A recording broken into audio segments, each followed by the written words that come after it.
Hello everybody again. It is we got about 2 more hours before, let's see what time it is. Okay, I can't see. And we have about 2 more hours before it'll be dark. But I was sitting up today thinking like I was feeling sad about going home, and then it hit me like, no, I'm not feeling sad. It's not sadness, actually. It's I felt like kind of sedated, like I've been zoned out all day. It's just kind of sitting. I've been very, very still, very, very quiet, and just thinking a lot.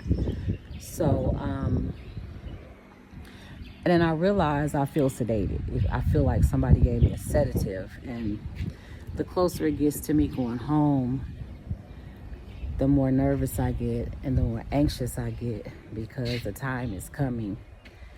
And like, I have butterflies in my stomach. My breathing is kind of labored just from, being so anxious about leaving. But I have to go. And then I second guess myself, like, is Ghana really that bad? Yeah, for me it is right now. It is that bad. And then I remember asking God about 2 years ago. I think by the time I had traveled about three times back and forth to Ghana. It's always sad when I leave my family in Ghana. I'm sad to leave them, but I'm happy to go back to the U.S. to my U.S. family. Then when I get to the U.S. and stay a few months or a couple weeks, when I have to leave them, I'm sad to leave them, and I'm happy to get back to my Ghana family. So I remember asking God, like, can you put my mind and my heart and my feet on one continent in one country? I got tired of living in the U.S. part-time and Ghana part-time, even though now I know that was better for me. Like, it was better for me to leave every 6 months and go home and get a little bit of both worlds throughout the year. Because being in Ghana for over a year has done a lot. But the blessing and the curse is I was able to see a lot.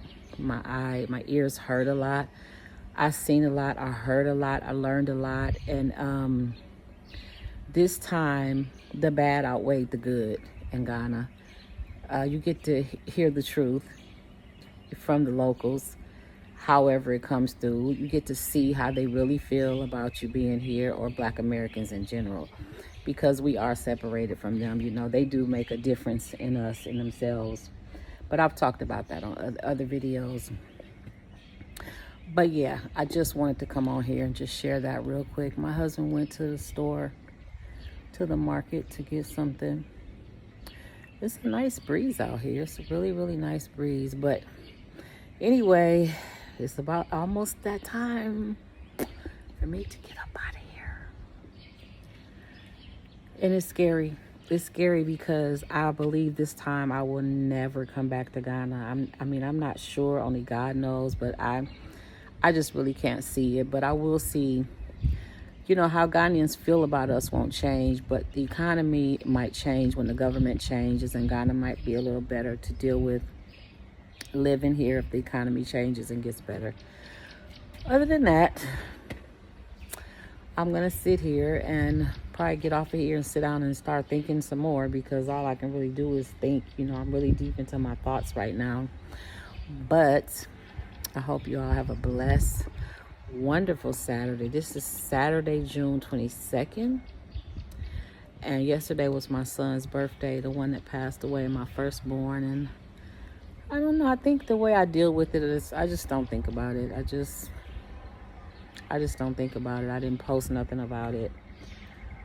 My mom called me, my cousins called, my cousins, my brother, talked to my brother. Like, people started to call me to see how I was doing and how I felt, and the fact that they noticed. I didn't post nothing on Facebook, which I didn't. I just chose not to. I don't like to relive death or the loss of a loved one. I don't do a balloon release every year or wear a t-shirt or none of that stuff. I'm just really not into that. I don't go to graveyards and visit people. But I'm going to let y'all go and get ready to post this video. I'm going to post it right now. as soon as I think I'm posting too many videos. I should, because like I'm not giving y'all time to get through one video before I post another video. And it also is affecting my numbers. And yes, numbers is important to me. But when I have like one video posted for a while, I watch those numbers pick up. When I have like several videos, like one per day for 3 or 4 days or something like that, my numbers slow down because people don't have time to focus on one video because they're trying to watch video 2, 3, and 4. But either way, I'm gonna post this video.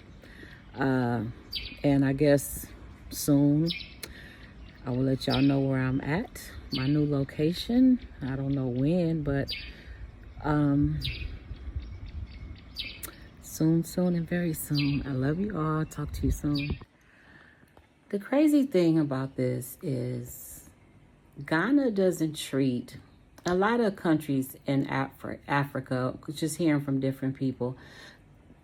Ghana doesn't treat other people the way they treat us. They don't reject other races the way they reject Black Americans, which is what they call us. And so, you know, it's just strange to be on a place where we all look alike, but we are totally and completely different. We're just different. And